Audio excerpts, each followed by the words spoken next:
மத்தேயு 3ஆம் அதிகாரம் நம்முடைய தொடர் தியானத்தின் தியான வசனம் அதிகாரமாகும். ஏற்கனவே மத்தேயு முதல் அதிகாரத்தை பார்த்தோம், 2ஆம் அதிகாரத்தை பார்த்தோம். 3ஆம் அதிகாரம் மிக முக்கியமான அதிகாரம். கவனியுங்கள், மத்தேயு முதல் அதிகாரமும் 2ஆம் அதிகாரமும் இயேசு கிறிஸ்துவினுடைய பிறப்பை சொல்லுகிற செய்தி. இன்னும் உள்ளே போனால் மத்தேயு முதல் அதிகாரம் இயேசு பிறப்பதற்கு தம்பதிகளை ஆயத்தமாக்குவதை சொல்லுகிறது. முதல் அதிகாரம். 2ஆம் அதிகாரம் இயேசு பிறந்த பிறகு சுமார் ஏறக்குறைய 1.5 முதல் 2 வருஷ காலகட்டத்தில் நடந்ததை சொல்லுகிறது. 3ஆம் அதிகாரம் இயேசு ஊழியத்துக்கு வரப்போகிறதை சொல்லுகிறது. 2ஆம் அதிகாரத்திற்கும் 3ஆம் அதிகாரத்திற்கும் இடைவெளி ஏறக்குறைய 30 வருஷம். இப்போ இந்த அதிகாரத்தை 2 பகுதிகளாக பிரிக்கலாம். பகுதி 1 யோவானின் செய்தியும் ஞானஸ்தானமும். மத்தேயு 3ஆம் அதிகாரம் 1ஆம் வசனம் துவங்கி 12ஆம் வசனம், ஆல்மோஸ்ட் 12 வசனங்கள் தான். ஆனால் பயங்கரமான ஒரு பெரிய செய்தியை யோவான் ஸ்தானகன் அங்கே சொல்றத பார்க்குறோம். பகுதி 2 இயேசுவின் ஞானஸ்தானமும் செய்தியும். ஆக இந்த 2 பேர் தான் இந்த அதிகாரத்தில் முக்கிய நபர்களாக வராங்க. ஸோ இந்த அதிகாரத்தில் யோவான் ஸ்தானகனை குறித்த கூறும் புத்தகங்கள் இருக்குது. அப்போ யோவான் ஸ்தானகனை குறித்த புத்தகங்கள் என்னெல்லாம் சொல்லுது? அதிகமாக நம்முடைய கவனங்கள் அவர் பக்கம் திரும்பலை. ஏன்னா யோவான் ஸ்தானகன் எந்த புத்தகத்தையும் நிருபத்தையும் எழுதலை. ஆனால் யோவான் ஸ்தானகனை குறித்து ஒரு சில புத்தகங்கள் வரிசையா சொல்லி இருக்குது. முக்கியம் என்னன்னா 4 சுவிசேஷகர்களும் யோவான் ஸ்தானகனை கோட் பண்ண தவறவே இல்லை. கவனிங்க, மத்தேயு, மார்க்கு, லூக்கா, யோவான் அப்போஸ்தலர்கள் எல்லாருமே யோவான் ஸ்தானகனை குறிப்பிட்டிருக்கிறாங்க. ஸ்டெப் பை ஸ்டெப்பா கவனிக்கிறோம். இப்போ மத்தேயு புத்தகத்துக்கு வரோம். யோவான் ஊழியத்தையும் இயேசு அவனிடத்தில் வந்து ஞானஸ்தானம் பெற்றதையும் கூறுகிறது. மார்க்கில் யோவான் ஸ்தானகனுடைய பிரசங்கம், இயேசு வந்து அவனிடத்துல ஞானஸ்தானம் பெற்றதை மார்க்கு சொல்றாரு. 2 சுவிசேஷர்களும் சேமா பதிவிடுறாங்க. 3ஆவது யோவான் சுவிசேஷம், யோவான் ஸ்தானகனின் பிரசங்கம் சொல்லப்பட்டிருக்குது. இயேசு வந்து ஞானஸ்தானம் பெறுறாரு. ஸோ மத்தேயு பார்த்தோம், மார்க்கு பார்த்தோம், யோவான் பார்த்தோம். ஆனா லூக்கா விசேஷமானவன். அவன் சொல்லுகிற செய்தி இவங்களை விட எக்ஸ்ட்ரா சொல்றாரு. அப்போ லூக்காவினுடைய சிறப்புகள் யோவான் ஸ்தானகனை குறித்து அதிகமாக சொல்லப்பட்டிருக்குது லூக்கா புஸ்தகத்தில். இப்போ பார்ப்போம். லூக்காவில் யோவானுடைய பிறப்பு, முன்னறிவிப்பு, யோவானின் பெற்றோர், யோவானுக்கு பெயர் சூட்டுதல், யோவான் வளர்ந்த விதம், இதை லூக்கா 1:5 முதல் 80 வரை முதல்ல அவருடைய பிறப்பை குறித்து சொல்றாரு லூக்கா. கவனிக்கணும். அப்புறமா இன்னொரு பகுதியில் லூக்கா சொல்றப்ப யோவான் ஸ்தானகனுடைய ஊழியம், யோவான் ஸ்தானகனுடைய பிரசங்கம், யோவான் மக்களுக்கு கொடுத்த ஞானஸ்தானம், யோவான் இயேசுவுக்கு கொடுத்த ஞானஸ்தானம், இதை லூக்கா பதிவிடுறாரு. மற்ற 3 பேரும் ஒரு பக்கம் செய்தியை சொன்னாங்க. லூக்கா 2 பக்கம் செய்தியை சொல்றாரு. லூக்கா 3 முதல் 23. இப்ப கவனிக்கணும். லூக்கா முதல் அதிகாரம், லூக்கா 2ஆம் அதிகாரம். யோவான் ஸ்தானகனும் இயேசுவும் 6 மாத இடைவெளியில பெரியவங்க. யோவான் ஸ்தானகன் 6 மாதம் பெரியவர் இயேசுவை விட. இயேசு யோவான் ஸ்தானகனை விட 6 மாதம் இளையவர். இவங்க 2 பேருடைய ஃபேமிலி பேக்ரவுண்ட், பிறப்பு, இதை முதல் அதிகாரம் 2ஆம் அதிகாரம் சொல்லுது. 3ஆம் அதிகாரம் வரப்ப இயேசுவுக்கு வயசு 30. அப்படின்னா லூக்கா 2ஆம் அதிகாரத்துக்கும் 3ஆம் அதிகாரத்துக்கும் இடைவெளி 30 வருஷம். இந்த பேக்ரவுண்ட்ல தான் யோவான் ஸ்நானகனுடைய ஊழியத்தையும் குடும்பத்தையும் நம்ம கவனிக்கணும். இப்போ ஊழியங்கள்ல இவங்களை சொல்ற நிகழ்ச்சிகளை கவனிங்க. மத்தேயு கூறும் பொழுது என்ன சொல்றாரு? 3ஆவது அதிகாரம் யோவான் ஸ்நானகன் ஊழியத்தை சொல்லுது. 4ஆம் அதிகாரம் யோவான் ஸ்நானகனை சிறையில் அடைச்சதை சொல்லுது. 11ஆம் அதிகாரம் சிறையிலிருந்தே யோவான் ஸ்நானகன் ஆட்களை அனுப்பி பேசுறான். 14ஆம் அதிகாரம் யோவானுடைய வாழ்க்கை முடிஞ்சிருது. மார்க்கு கூறும் பொழுது யோவானின் ஊழியத்தை சொல்றாரு. மார்க்கு 1:2 யோவானின் சிறைச்சேதத்தை சொல்றாரு. மார்க்கு 6. அவ்வளவுதான், வேற எதுவும் அவர் சொல்லல. 3வது லூக்கா கூறும்போது யோவானின் பிறப்பை சொல்றாரு, யோவானின் ஊழியத்தை சொல்றாரு, யோவானின் சிறையிருப்பை சொல்றாரு, யோவான் சிறைச்சேதம் பண்ணிய பின்பு ஏரோது பேசியதை சொல்றாரு. லூக்கா சொல்ற செய்திகள் இப்படி இருக்குது. நம்பர் 4 யோவான் ஸ்நானகனை குறித்து யோவானின் பிரசங்கம் யோவான் 1. யோவான் காவலில் வைக்கப்பட்டது யோவான் 3. யோவான் மரணத்துக்கு பின்னால இயேசு சொன்ன சாட்சி யோவான் 5. கடைசியில யோவான் இருந்த இடத்துக்கு இயேசு போய் தங்கிருந்து யோவான் 10. இதுதான் யோவான் சொன்னது. அந்த ஒன் கேரக்டரை யாருமே மிஸ் பண்ணல, எல்லாத்தையும் சொல்லி இருக்கிறாங்க. ஆனால் அது நம்ம கவனிப்புக்கு வராதையே போயிருக்குது. இப்போ யோவான் ஸ்நானகனின் வாழ்க்கைய 4 பகுதியா பிரிக்கலாம், 4 பிரிவா. நம்பர் 1 யோவான் ஸ்நானகனின் பெற்றோர். நம்பர் 2 யோவான் ஸ்நானகனின் பிறப்பு. நம்பர் 3 யோவான் ஸ்நானகனின் ஊழியம். நம்பர் 4 யோவான் ஸ்நானகனின் மரணம். இவ்வளோ பெரிய ஹிஸ்டரி பேக்ரவுண்டு உள்ள ஒரு ஆளை 4 முக்கிய நிகழ்ச்சிகளா அவன் வாழ்க்கையை பிரிக்க முடியுது. பல நேரங்களில் நம்மளை குறித்து சொல்லலாம், ஆனால் நம்ம பெற்றோரை குறித்து சொல்றதுக்கு ஒன்றும் செய்திகள் இருக்காது. ஆனால் இங்க யோவான் ஸ்நானகனுடைய பெற்றோரை குறித்து சொல்லக்கூடிய செய்திகள் அதிகம் இருக்குது. ஆல்மோஸ்ட் 75 வசனங்கள், ஒரு அதிகாரம் முழுசும் அவன் பெற்றோரை குறித்து சொல்லுது. அதையும் கவனிக்கணும். நம்பர் 2 எவ்வளோ பேர் பூமியில் பிறந்திருக்கிறாங்க, ஆனால் யோவான் ஸ்நானகனுடைய பிறப்பு ரொம்ப விசேஷமானது. அதனால தான் இயேசு சொன்னாரு, ஸ்திரீகளிடத்தில் பிறந்தவன் யோவான் ஸ்நானகனை காட்டிலும் பெரியவன் யாரும் இல்லை அப்படின்னாரு. அப்போ அந்த கேரக்டர் எவ்வளோ ஒரு கவனத்தை ஈர்க்கிற ஒரு கேரக்டர் கிறிஸ்தவ உலகத்துல, முக்கியமான கேரக்டர். அந்த பேஸ்மெண்ட் இருக்குதே, இயேசுவுக்கு போட்ட அஸ்திபாரம் பயங்கரம். எந்த அளவுக்கு ஸ்ட்ராங்கா ஒரு பேஸ்மெண்ட்டை வரப்போறாரு, வழியை ஆயத்தம் பண்றேன் அப்படின்ற அந்த ஒரு பேஸ் இருக்குதே, அதை யோவான் ஸ்நானகன் போட்டதுக்கு அந்த வீரம், அபிஷேகம், அந்த அந்த ஆழம், அர்ப்பணம், உண்மை, கர்த்தருக்காக நிற்கிற அந்த வைராக்கியம், அந்த ஒரு மனுஷனுக்கு இருந்த மாதிரி யாருக்குமே இல்லை.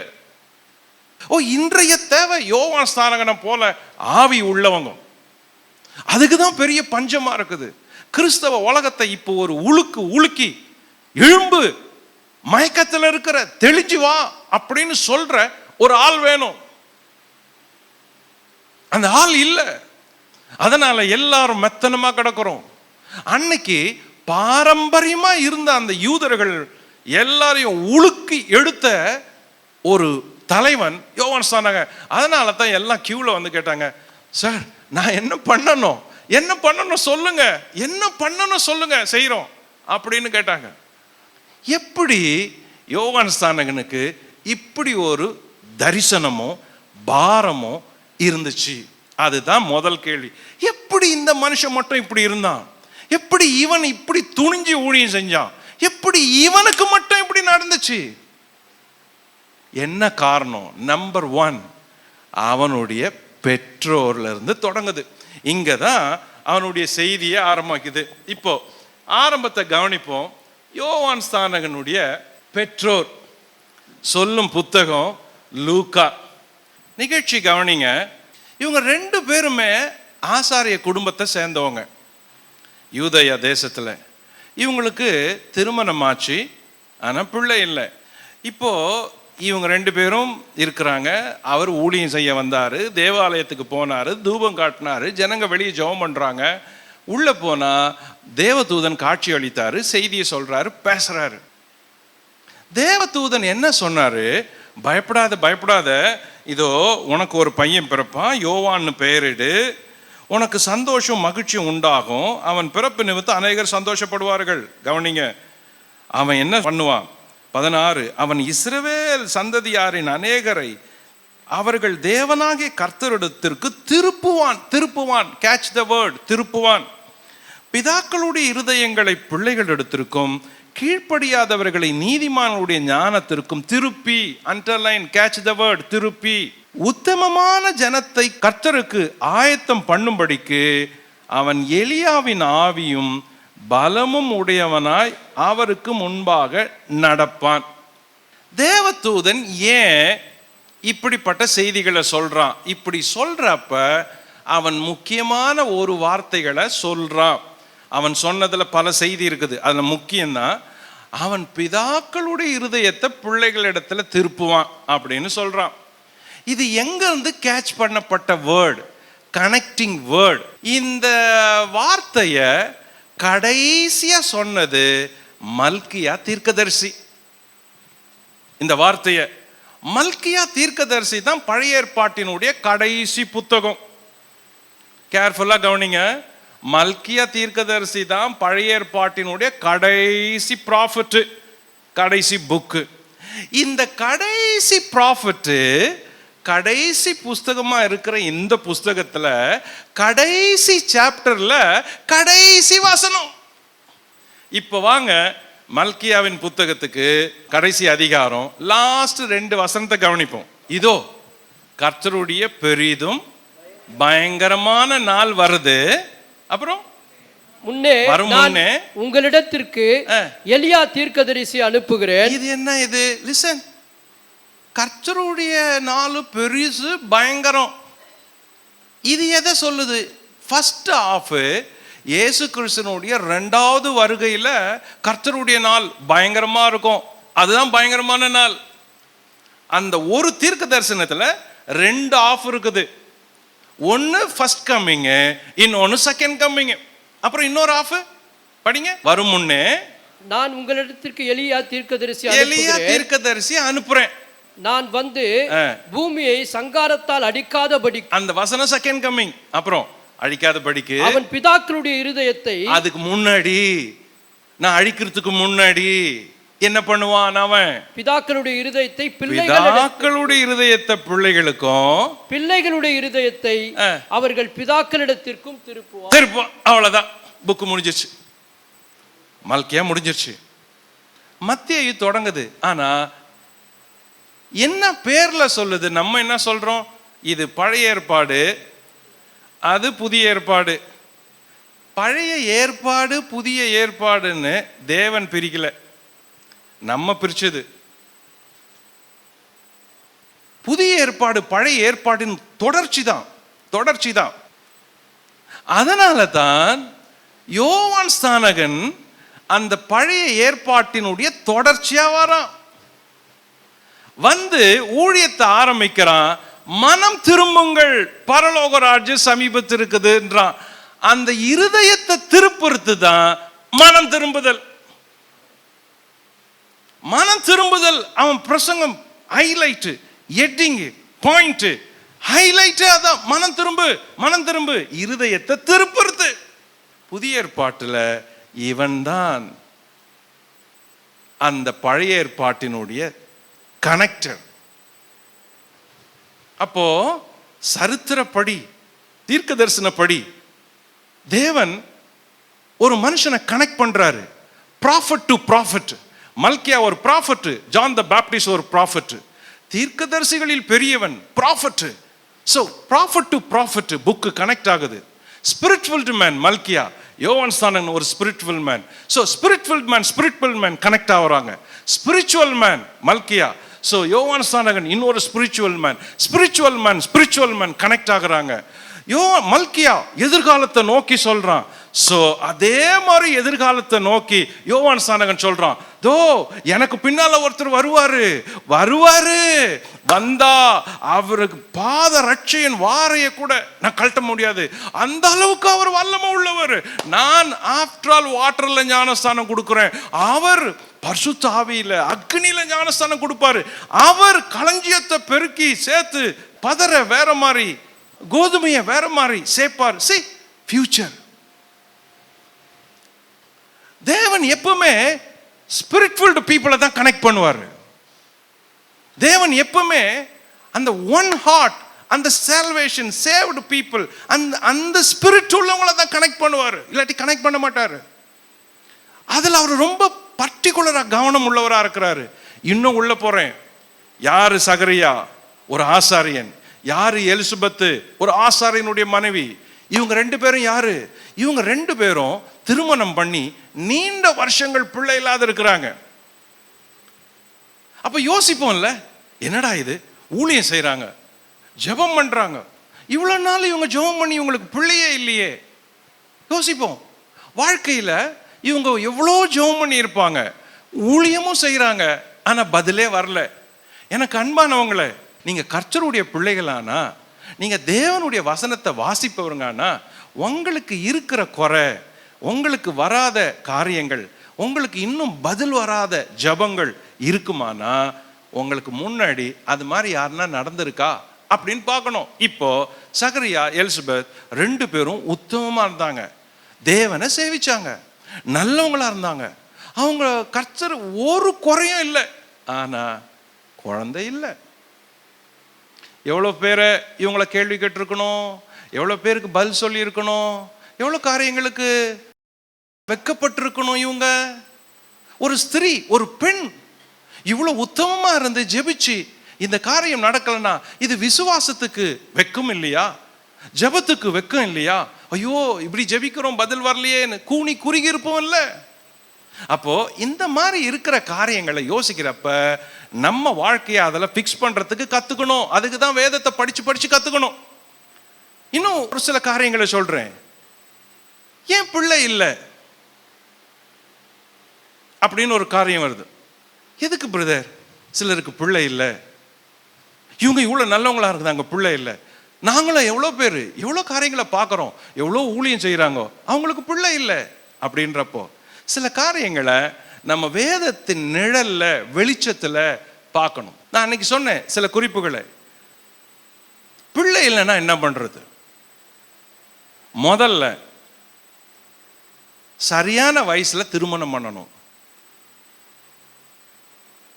அது ரொம்ப முக்கியம். எவ்வளோ கிறிஸ்தவ குடும்பங்கள்ல தாய்மார்கள் அழறாங்க, என் பொண்ணு 35 வயசாகுது இன்னும் ஒத்துக்க மாட்டா திருமணத்துக்கு, என் பையன் 40 வயசாகுது பிரதர் ஜெபம் பண்ணுங்க, திருமணம்னா ஒத்துக்கவே மாட்டான் அப்படின்றாங்க. அடம் பிடிக்கிறோம். திருமணம் கனத்துக்குரியது, அப்போ அதுக்கு மதிப்பு கொடுக்கணும். அப்போ ஒரு காலகட்டம்னு இருக்கிறப்ப அதுக்கு வயசோட திருமணம் பண்ணணும்.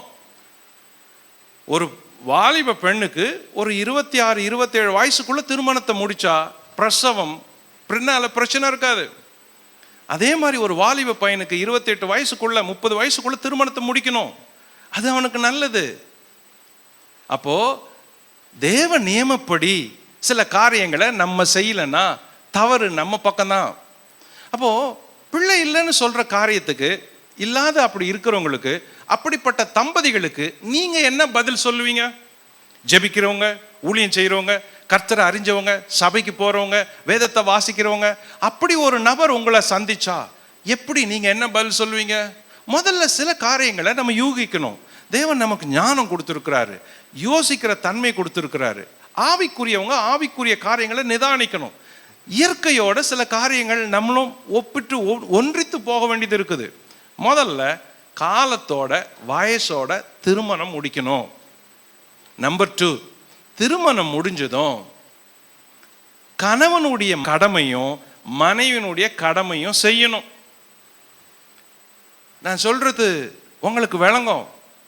இன்னைக்கு இருக்கிற குடும்பங்கள்ல என்ன பிரச்சனை தெரியுமா?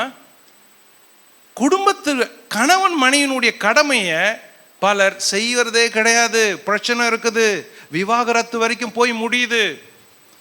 நல்ல சாஃப்ட்வேர் இன்ஜினியர்ஸ் 80,000 1,00,000 சம்பளம் வாங்குற பசங்க சொல்றாங்க, நான் அதெல்லாம் போறதில்லை, வரதே இல்லை பிரதர் வீட்டுக்கு. அவன் வீட்டுக்கே வர்றதில்லை, அவன் மனைவியோட பேசுறதே இல்லை, அவங்க 2 பேரும் ஒன்னாவே நான் பார்த்ததே இல்லை சொல்றாங்களே. அப்ப தேவ நியமத்துக்கு நம்ம தடையா இருக்கிறோம்.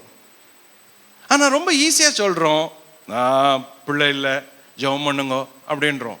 தேவ நியமனத்துக்கு நம்ம தடை வரக்கூடாது. வேதம் சொல்லுது புருஷனுடைய கடமையை செய் அப்படின்னு. பவுல் சொல்றாரு மனைவியினுடைய கடமையை செய். கடமை அப்படின்னு ஒண்ணு இருக்குது, திருமணத்துக்கு பிறகு அதை செய்யணும். அதுக்கு சாக்கு சொல்லக்கூடாது, தப்பிக்க கூடாது.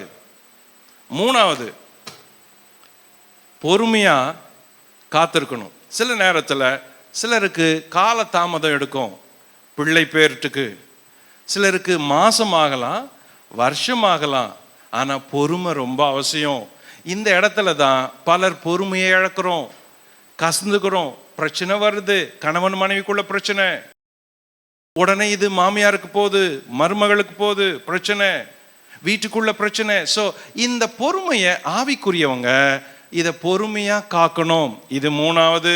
ஆண்டவரே ஜெபிக்கிறேன், ஆண்டவரே பொறுமை தாரோம், ஆண்டவரே கிருபை தாரோம், ஆண்டவரே எப்ப செய்வீங்க. இது பொறுமை அவசியம். ஏன்னா கால தாமதமாகவும் சிலர் கர்ப்பம் தரிக்கிறாங்க. நம்பர் 4, சிலருக்கு சரீர குறைவுகள் இருக்கலாம். அப்போ ஒரு மருத்துவரை அணுகிறது நல்லது. ஆனா சிலர் சொல்றா, போக மாட்டாரு பிரதர், எவ்வளோ கூப்பிட்டேன் டாக்டர் கிட்ட வாங்கன்னு, வரவே மாட்டாரு.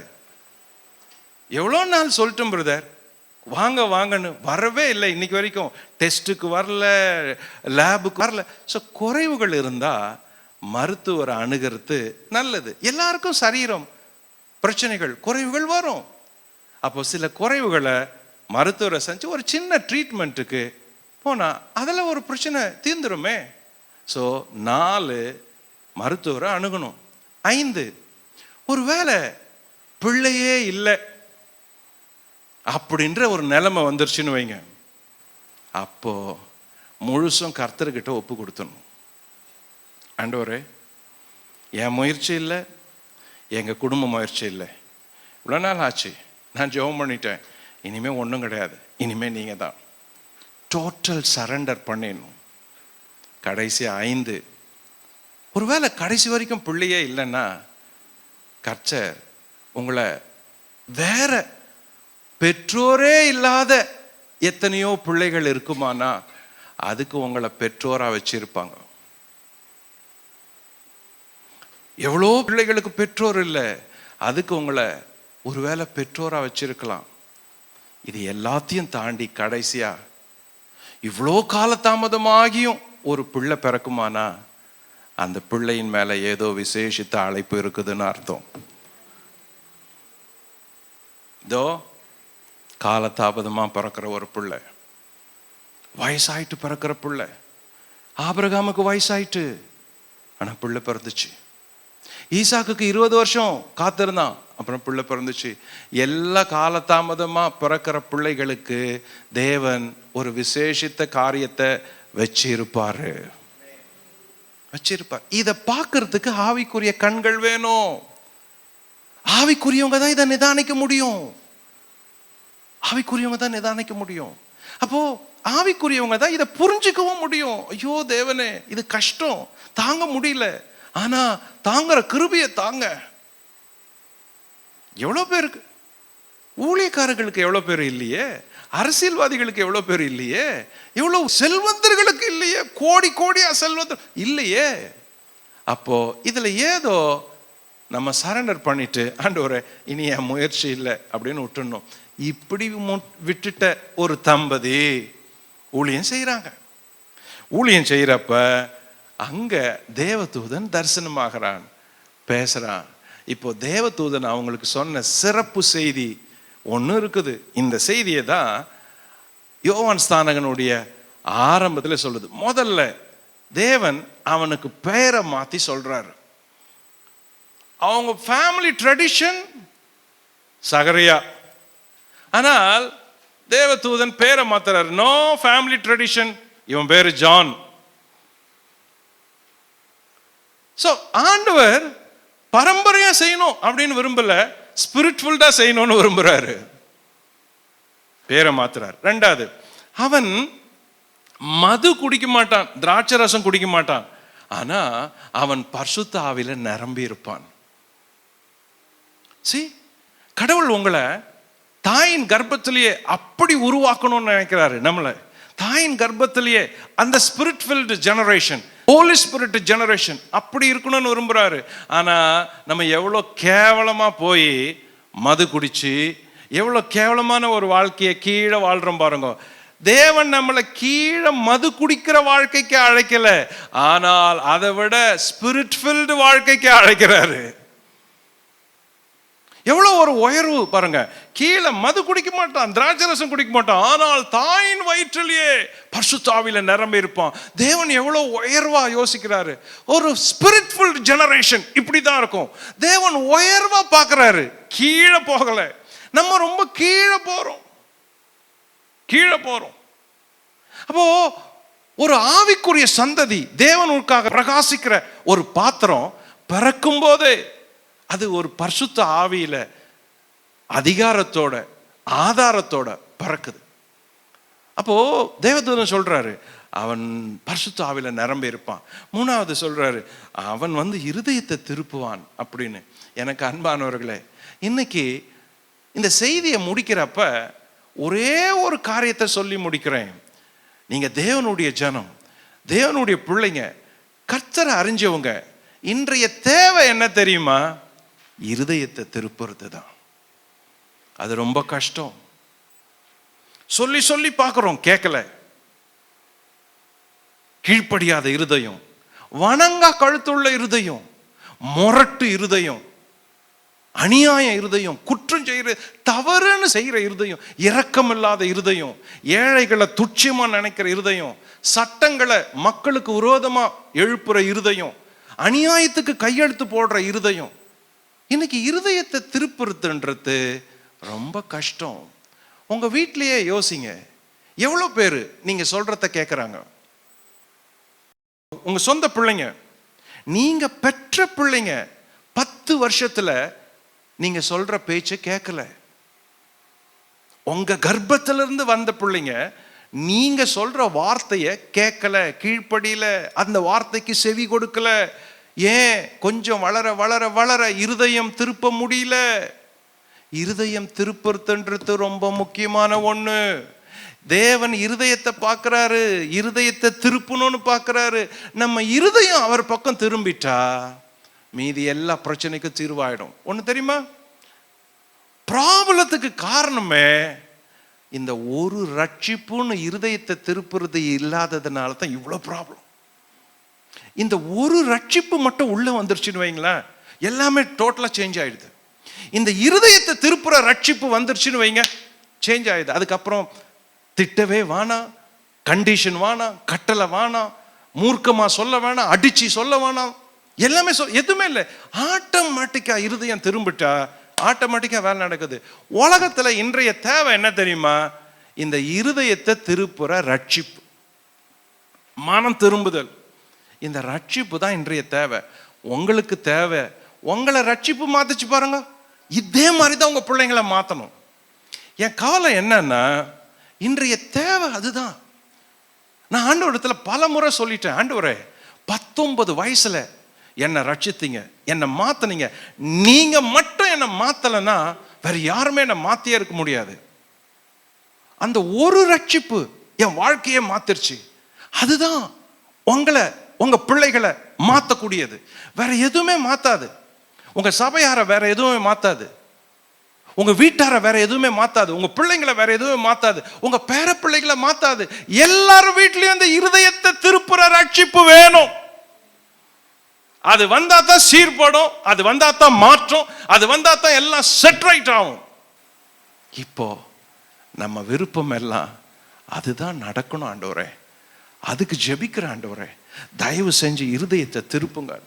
நான் இப்போ அதுக்காக தான் எல்லாருக்கும் ஜெபம் பண்றேன். ஐயோ, எத்தனை பெற்றோர் கதறாங்க, தாய்மார்கள் அழறாங்க, பெற்றோருக்கு கீழ்ப்படியாத பிள்ளைங்க அழறாங்க, சின்ன வயசுலயே மது குடிக்கிற பிள்ளைங்க, கீழ்ப்படியாத பிள்ளைங்க, செல்போன்ல ஆபாச காட்சிகளை பார்க்கிற பிள்ளைங்க, உண்மை இல்லாத பிள்ளைங்க, சின்ன வயசுலயே தாய்க்கு சொல்லாத ஓடி போற பெண் பிள்ளைங்க, வாலிப பிள்ளைங்க, இன்னொருத்தனோட போய் திருமணம் ஆகாத வாழ்ற பிள்ளைங்க இப்ப பெருத்து போச்சு.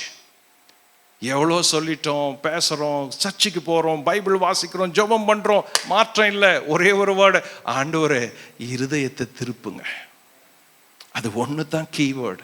எனக்கு அன்பானவர்களே, இன்னைக்கு உங்க வாழ்க்கையில இது ஒரு காரியத்தை இந்த வாரம் முழுசும் ஜெபம் பண்ணுங்க. ஆண்டவரே இருதயத்தை திருப்புங்க. ஆண்டவரே என் இருதயத்தை திருப்பிடுங்க, எங்க பிள்ளைங்க இருதயத்தை திருப்பிடுங்க, நான் பார்க்குற எல்லாரும் இருதயத்தையும் உங்க பக்கம் திருப்புங்க. இதுதான் ஆண்டவரே எனக்கு இன்னைக்கு தேவை. வேற எதுவும் வேணாம். இது வந்துட்டா எல்லாம் வந்துடும். ரிப்பேரை மேலும் ரிப்பேர் பண்ணக்கூடாது. ரிப்பேர் பண்ணணும்னா வாழ்க்கையில எங்க ப்ராப்ளமோ அங்கதான் ப்ராப்ளத்தை கை வைக்கணும். நம்ம வாழ்க்கையில இன்னைக்கு இருக்கிற ப்ராப்ளம் இருதயம் தான் ப்ராப்ளம். ஏசு அந்த இருதயத்தை மாத்தட்டும்.